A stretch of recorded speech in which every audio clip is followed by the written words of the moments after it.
Matt Hatami, it is fantastic to see you. I am so honored to have you on. I call this the Talking Energy Show.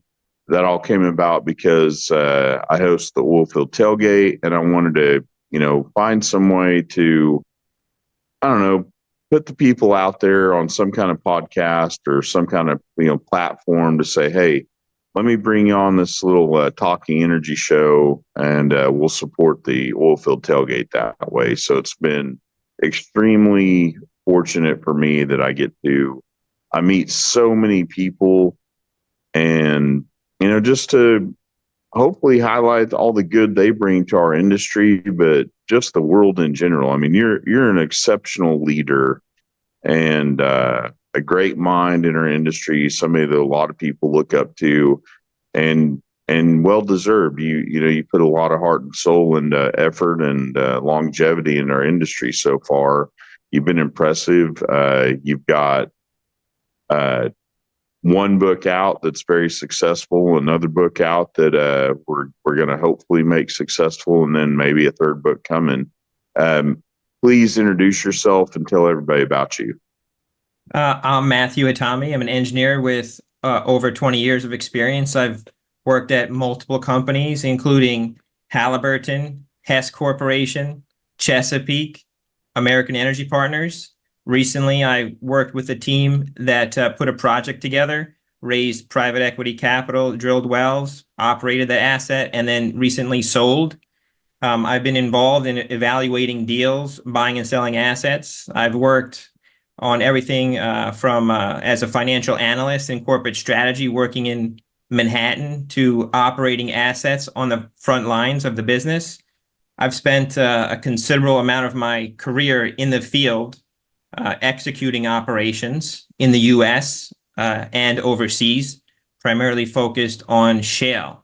For the past year, I've been working on my new book, Shale Oil and Gas Operations, Maximize Cash Flow with Cost Reduction. It's available on Amazon, Barnes & Nobles, wherever books are sold. Thank you, Matt, so much for having me on your show. I look forward to our discussion. All right. Before we get any further, in case I lose anybody watching this, how do people find your book? I found it. I bought it yesterday on Amazon and read it on Kindle. I think the best place to find it is on Amazon. Good. It's got a paperback hardcover and a Kindle right now, so it's just the easiest way to find. You don't have a website for it yet? No website. I don't want to deal with the logistics of it. It's better for Amazon to handle everything and for them to deal with it. So, and remind everybody what your first book was. My first book was Oilfield Survival Guide. I wrote that. Great book. Yeah.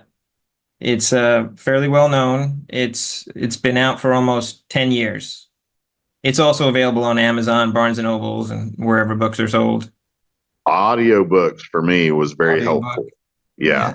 I truly enjoyed being able to drive down the road and hear your voice, giving your story with the inflection and the passion. That's a seller for me. Thank you so much for the feedback, Matt, because I almost, was on the fence with the audiobook as to whether or not to do it, but I figured that it would add a lot of value because there's so much wheel time all of us have driving from different locations that it's a lot easier to consume books through audio. No one loves hearing their own voice. It's brutal, but you made it through it, and everybody appreciates you for it. Thank you so much. All right. So I told you I was going to ask you, how did you even get into the energy industry? Well, I'm originally from New York, and I went to school in West Virginia University, and I majored in petroleum and natural gas engineering. So that's how I got into it, and then went into the industry after college. Did you know people? I mean, we're constantly thinking about our future generations and how we get them into our industry. So being from New York, going into that, I mean, there had to have been somebody that said, "Hey, would you consider going, this route?" Not It's not somebody really. grabbed. Like I did not know anybody.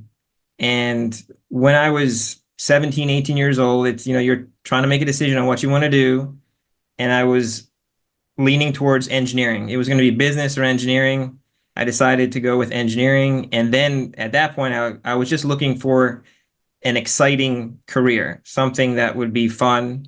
Um, I was interested in traveling, seeing different things, working within different disciplines.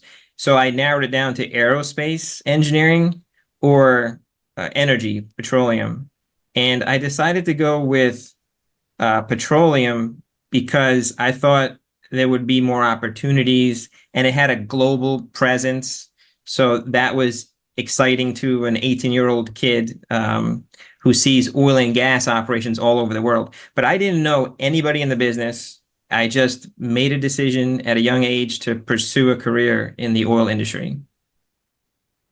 Did you finish in 4 years? I did. Yeah. There you go. What was your first experience in the workforce of what we do? I started my career at Halliburton in the Permian Basin, in working in southeast New Mexico in a small town at the time called Hobbs, New Mexico. That Yeah, it's was not so small anymore. I was that's just right. there yesterday, day before. Yeah. I started there in 2000. I think it was June of 2000. It's over almost 25 years ago. Wow. That goes so fast. I mean, I think you were on my radar 10 years ago. So I caught you about halfway through. All right. So I want to make sure, and I know so many people that have your first book, but just go over that just a little bit with everybody, because for those that don't have his first book, please go out and grab it too. But I felt like it was not just an oil and gas survival guide, but a really good leadership book as well.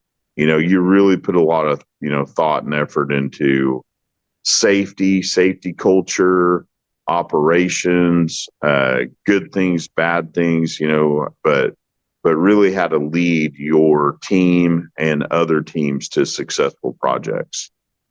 Absolutely. Thank you for that positive feedback. That book, it took years to put it together because of the amount of research that went into it. A lot of the cases I had to file Freedom of Information Act requests with different agencies and states, which took a very long time to get the information, which was not available anywhere prior to me publishing it in the book. One of the reasons why I put that book together is everywhere that I've worked, whether it was in New Mexico, Texas, Permian Basin, overseas, at multiple companies, from the super majors to small mom and pops in the Permian Basin, I saw very similar mistakes being made over and over again. The same stuff. The same stuff that goes wrong in Hobbs, New Mexico, goes wrong in North Africa or in Australia or offshore. And the mistakes I was seeing and experiencing them being repeated, and they're very painful financially, sometimes physically. And so I thought, what could I potentially do to minimize these mistakes from repeating and putting people through those situations. And I love books, so I always wanted to write one, and that was the start of Oilfield Survival Guide and putting it together. A lot of the information in the book, what I found through the Freedom of Information Act request process, is that at the time I was requesting a lot of the data on over 1,000 cases. I got feedback from different government agencies thanking me for requesting this information because it was in the process of being destroyed. So at the time, they had a Bureaucracy Reduction Act, and anything that was on physical paper to reduce the storage costs, and dealing with it was going to be destroyed. And there was no digital copies of any of the stuff. So by requesting it, distilling it, taking a 500-page report and putting it down into one paragraph and then putting it in the book, was how I was able to capture a lot of information, statistics, and other things that was in the process of being destroyed by the government, as part of their like protocol. So yeah, I mean, I understand. I mean, if no one from our industry is going to utilize it, then why keep it? It's just government waste. If we looked at it, it would have been lost. So thank you for doing that. What a great gift that really was for you to go out and find all that data. Thank you, Matt. Thank you. All right. So your process, I mean, links, you're busy with that. You got the book going on. You guys did well with your company, and you get a little bit of time and you say, hey, I've got a great idea. And you did go find some time to put this second book into place. Thank goodness. I was really, I'm not going to go out and start an oil and gas company. I love the service side. I love the safety side, but just from my own experiences, I could get into your second book. I really, if I wouldn't have fell asleep last night in the middle of the night, I may have got through the whole thing. Wow, that's impressive. I should have got through more of it, but I did find myself enthralled in it. It's a good story, and for those of us in our industry, I just really love the way we can all work together to make everybody successful, from the operator to the vendors and the investors. And truly, I spoke about this yesterday, that the whole world benefits when we're successful. Absolutely. And that last statement is one of the primary reasons that I took, the past year and focused all of my effort to writing this book. 100% of every single day for over the past year, I've been focused on the book. And having the lowest costs is very powerful, not just for a company, but for our industry, the country, and the world. The economy is energy. And so the lowest cost operator has a tremendous competitive advantage. If your costs are lower than your competitor, their assets become much more valuable under your control. So if you have the lowest cost, you have a lot of freedom. Your team has a lot of freedom. If you want to try a new technology, you have the capital to do so. If you want to install some additional risk management assets on your facility, for example, you have the capital to do that. You can expand, you can drill, because you have the additional cash flow. It's not just between companies, but it's also competing with different forms of energy. Other industries that we're in competition with are working fiercely on reducing their costs. Therefore, in order to stay viable, we must be aggressive at reducing our costs, because we're not just competing with another company in the basin, we're competing with other forms of energy. But we're also competing with other governments and countries. And this was another main motivation for the book, is our democracy in the United States works well because we have access to low-cost energy.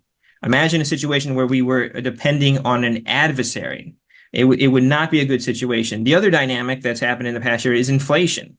It's impacted everyone. Everyone has felt, including myself, the pain of inflation.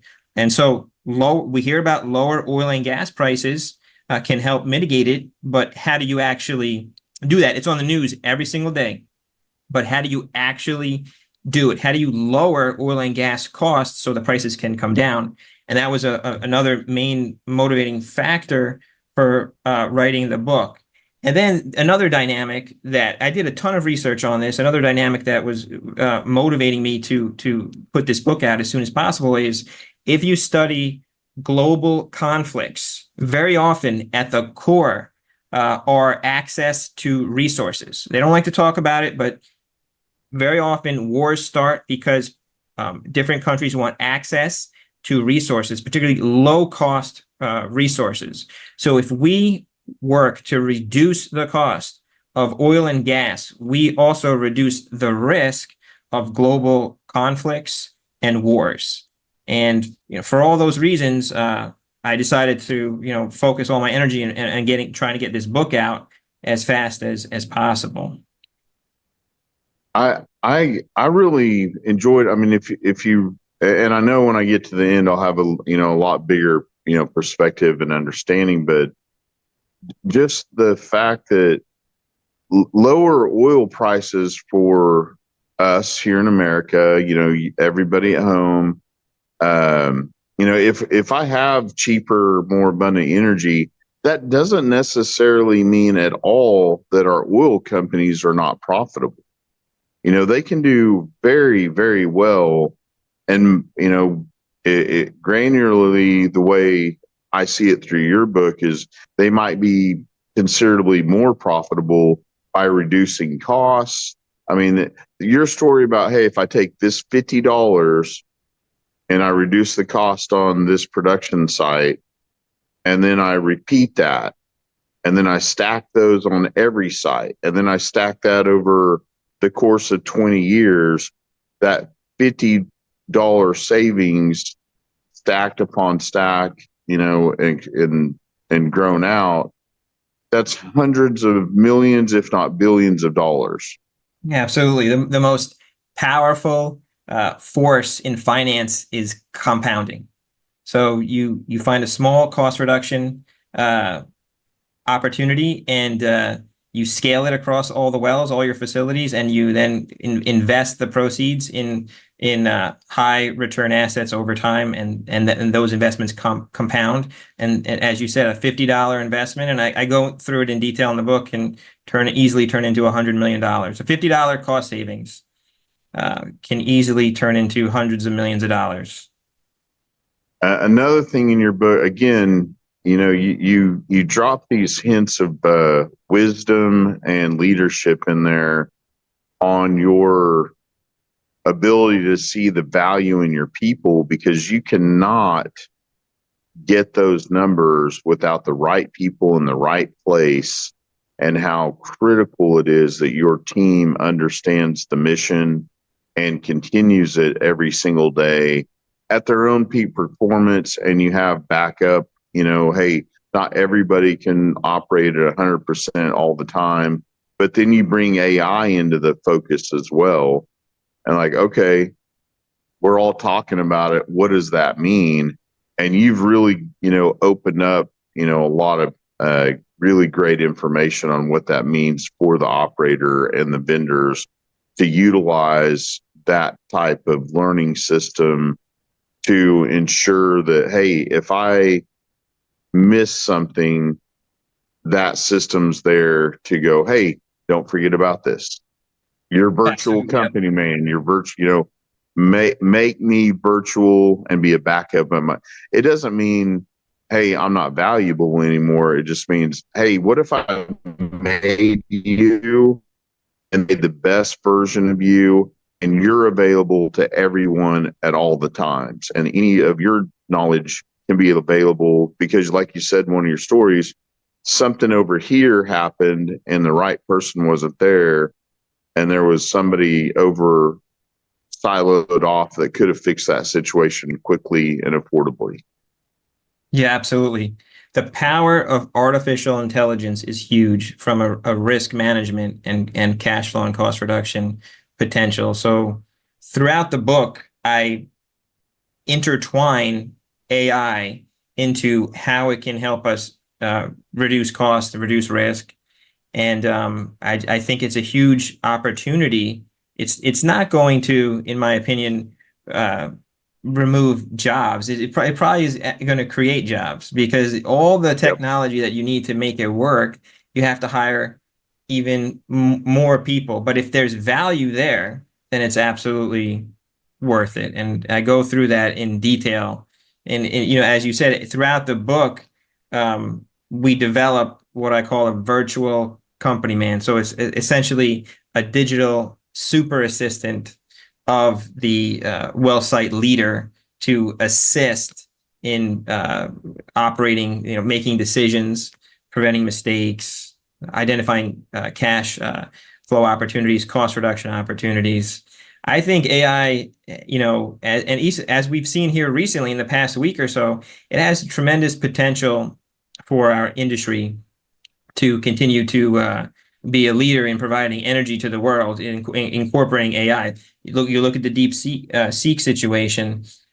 It's all cost reduction, right? They were able to put something out there at a fraction of the cost as what other companies have spent, and now it's disrupting the entire space. So there's just a lot of opportunity to incorporate those technologies into our industry. I'm already I'm ready to start a lot more courses on AI. I play with it and I make memes most of the time with it. And then here you are revolutionizing our industry, and like, I'm so impressed by all of that. I'm just fascinated. Your book just makes me want to deep dive on every possibility to reduce costs within my own organization. And really, at the heart of it, you take that and you put it back into the best possible thing of your company, which gives you more return on your investment. It just keeps growing and growing and growing your return on investment to your, whether it be the single owner or the group of investors that have, participated with you to do it. And then they get excited and they want to do more. And then all of a sudden we're building more teams for more energy. I mean, it's a book about getting you excited about, joining your team in an effort to make everybody better. Absolutely. I'm glad you said that, because cost reduction, what I've noticed throughout my career is most people don't like to do it. So I try to put together a system and a process and a plan within the book to make it fun to engage in, so that more people would embrace it. But historically, most people do not like to do cost reduction. And throughout my research, I found that our industry is not unique in that respect. It's an issue across all industries. Not a lot of people enjoy cost reduction, but that provides an opportunity, because if you enjoy it, then you have an advantage over your competitors. In every aspect, from the services side to the operator side. If you embrace cost reduction, you immediately have a competitive advantage, because most people are not really interested in it. Yeah, we've done it the same way for this long, and it's always worked. And don't worry about the cost, because we know how to do it this way. Exactly. Yep. And they're losing out on the opportunity to really impact their growth. Yeah, absolutely. Hey, if you're watching this, stick with the this thread. But I'm telling you, read this book. You look at his numbers and the charts and the graphs, and you're like, it really makes this pop, and go, oh, I get it now. And you get excited. Like, in a million years, I wouldn't have thought that cost reduction would be an exciting, thought. And I know it says for, the shale on your book, but anybody, any industry, you really need to read this, because this hits home with whatever you're doing. And honestly, this hits home for me in my own budget. If you want to, look out and break just this information and knowledge out of that silo. Yeah, absolutely. A lot of the stuff in the book, it can be used for other industries. Of course, it's really focused on oil and gas, because some of the stuff gets very technical, and there's over 700 actions to reduce cost in the book. And some of them are tried and true methods. Others are very aggressive, and a lot of people most likely have never seen many of them. All Which right. I don't love giving spoilers, but what do you think is the most aggressive way to reduce costs? it's a good question. I think it depends on the individual operator and what they're engaged in. Um, So, it's just that every situation is different. What might be aggressive for one operator, another operator might be executing on a daily basis. So, I would not expect uh, somebody to implement every single action in the book, nor would I recommend it. I do not recommend that. That is not Yeah, a good idea. everybody watching this, you should read all of the fine print at the front of the book. He's like, hey, you can try any of this. If it doesn't work, it's not my fault. Yeah, it's just you want to do a lot of risk analysis. The foundation for cost reduction is risk management. You must manage the risk and prevent the mistakes because if you do not, it does not matter how much you reduce the costs if you're having train wrecks every other week. It's, you can have an AFE that says your well is, the total cost is $3 million, but every few weeks there's a multi-million-dollar accident. It's irrelevant, right? So from that perspective, I'd rather have a stable, predictable cost than a lower cost. So in the book, I set the stage by talking a lot about implementing systems, automating, establishing risk management processes. Like, what can we do to control the risk, and then from that point forward, start getting aggressive on the cost reduction?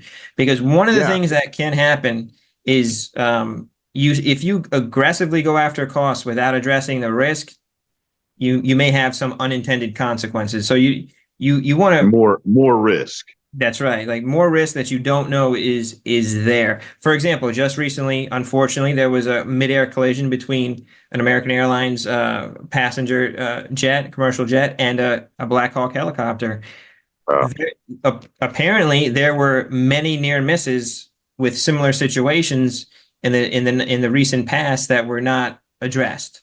So, like, how many near misses is a huge opportunity to manage risk and reduce cost over the long term. But very often we do not do a good job documenting the near misses and what's happening out there. So that's definitely one thing you want to look at. You want to get a full understanding of what's going on the front lines of the business before engaging in an aggressive cost reduction effort. And sometimes before you push the cost down, you may have to increase them in order to, strengthen your operation. So sometimes if there's some unaddressed risk, we may have to increase the cost initially to get it down aggressively later on. So, one of the principles in the book that I talk about is creating exponential value, which takes many years. The cost reduction should not take many years, but creating value, massive value, let's say like 100x value for your company, will take many years. So we want to get the cost down, but we don't want to expose ourselves to some type of risk that's going to get us a few years or from now that we overlooked. So you did show throughout the book over and over again that 100x is something really you should aspire to and make it a goal. And absolutely, if I'm going to be a 100x company, and here's how I do it. There's going to be some bumps, and there's going to be some bruises, but you just stay on that path and don't get off of it. One of the stories I enjoyed in the book, and you told me it was at the front, so that helped me. But essentially a butterfly effect. There's a pumper. He's tired. He has a dinner to attend. He needs to go out and fix some equipment, and probably knows it. He doesn't know the risk that's out there that's to come, but he goes ahead and heads to the house and heads for that dinner. Well, lo and behold, a fire ensues. It's a huge cost for the operator, but that cost made the investor in New York really skittish. And then over the course of a short time, he devalues that investment in his mind and gets rid of all of his investment of that company. And then people that know him take a lot of notice of that and like, what's going on? Why did that entity over there get rid of that? And then they all dump it too. And then that company is really affected. So that 100x number, to grow it may take 20 years, but the catastrophic effects of not covering your risk can take, what'd you say, moments? I mean, it could be seconds. Seconds. Yeah, seconds, and you don't have the same company anymore. That's right. The downside risk, based on experience and research, and as you know as well, it's very violent and it's unforgiving, and it can happen violent and unforgiving. Yeah, that stuck with me. Violent and unforgiving. I also go through a number of examples from other industries that we're investing in a technology or taking some type of action or not taking some type of action, and their company was destroyed in a very short period of time. It might have taken 30 years to build a company, and then through a series of poor risk management decisions, and I go through a lot of examples in the book, detailed examples, that company was destroyed in the matter of like 45 minutes, a couple hours. There's even cases I talk about with the whole planet. Our entire planet was almost destroyed multiple times due to a series of very small errors with our nuclear weapons that were, traced back to a small chip that had an error or a process that was not robust.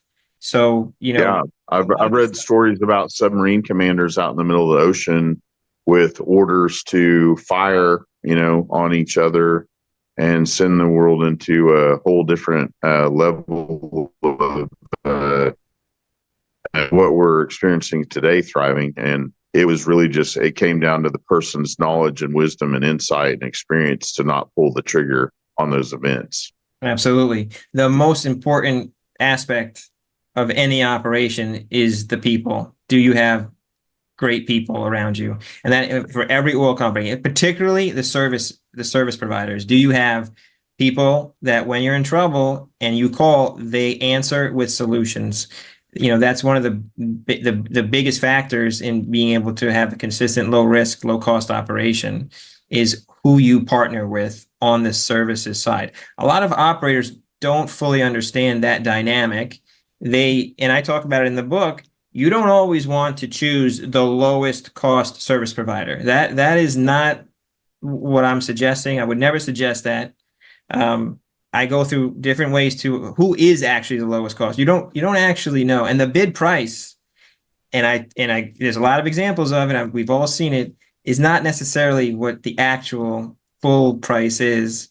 So I think a lot of people make the mistake during service provider selection just to choose either the low bid or somebody they have a relationship with, which isn't always the best approach. That's common sense stuff that we should all really grapple with. It's like, say it's a tank battery, I go with the cheapest, and that tank battery fails down the road because they were poorly made and the wrong kind of steel and different parts, don't fit like they should, yada, yada, yada. You got yourself a heck of a deal right that second. And then so fast, that was wrong. You use the wrong, you use the cheapest mud program, and all of a sudden you're, stuck in the hole all the time. Use the cheapest trucking and, to get your oil pumped off. You use the cheapest refiner. I grapple with that all the time, but at the end of the day, you got me thinking quite a bit yesterday, and I always appreciate our conversations. Our industry, and this isn't necessarily not already put into book 1, book 2, possibly book 3 in the future, but our industry is not just oil and gas. It's really truly energy, but also the solution industry. There's no problem in the world that the people that you and I know can't figure out a way to solve. Absolutely. I agree 100%. Every problem has a solution, and that's the way that I look at it. So, and one of the things you want to do is when you do find a solution is document it and share it with other people on your team so that in the future, when a similar situation presents itself, you don't have to go through the entire process again, which is unfortunately often the case. And one of the things I suggest in the book is to each entity have its own individual, what I call solutions book. Here's a book of all the recent problems that we've had and the solutions that have worked for us to solve those problems. This way that institutional knowledge is captured and doesn't leave when somebody leaves the company or moves on, which is often the case. Particularly people in the field, because a lot of the services side, there's very high turnover, and a lot of that knowledge that's gained leaves when the person leaves, unbeknownst to the operator. So as the operator, you want to manage that process as best you can. You obviously don't want to micromanage your service providers, but you want to get some of the knowledge that was gained when they were working on your assets. You want to capture that so you have it for the future to help reduce costs, reduce risk. Well, I don't want to keep you for too much longer. I know you're taking care of a lot these days and got a lot to do, but I wanted, to get with you and pray that I can get, everybody that I know to go out and buy this book and buy lots of them and share them with everybody, including your first book. I mean, to me, they're not too separate from each other. I mean, they could be sequels essentially. Absolutely. So, Yeah. I mean, they could be. I mean, they're different topics. This one's more about focused on money, cash flow, economics. But I wrote this book from the perspective of the CEO or the owner to maximize cash flow. And it's designed to be handed out to every single employee from all across the office, all the executives, to everybody on the front lines, including all the service providers, contractors, subcontractors. That is how I structured the book. It's not just for executives. I think the title and so on, it might come across as an executive level book, but it's really written for the entire team, from the guys working on the rigs, on the frac crews in the field, production, all the way through to everybody in the office. And so I hope it's received that way, because that was how it was intended to be put out. well, I'm your friend, so but I promise you, I'd tell you if I saw any glitches in it. And I enjoy it. I'm excited to finish it today, and yeah, you do. It's your voice for sure, and your sentiment and your heart in it, and you can tell just how passionate you are about our industry and supporting it and leading it and continuing to carry it as far as you can and looking for other people to do so. I know, Matt Hatami is truly, watch this, follow him and reach out to him, see, about getting copies for yourself, everybody, and enjoy it and, enjoy, the opportunities we have every single day to find people in our industry and share their stories and support each other. What you all are doing is vital and critical to our world to support freedom and democracy and health and, a better environment. There's nothing we don't touch at all in this world, not even a little bit. Absolutely. Agree 100%. Matt, I pray you are thriving. Looking forward to the next opportunity I get to speak with you. And we'll catch up as often as you want. Thank you for doing this. This is your first podcast, and I know it had to be with me. Sorry, sucker. Thank you so much. This is my first podcast, and I've enjoyed it. And you're doing a great job. I watch all your shows, all your interviews, and I really appreciate everything that you're doing for the industry. I'm blessed. God's good to me. You got any dad jokes for me? No.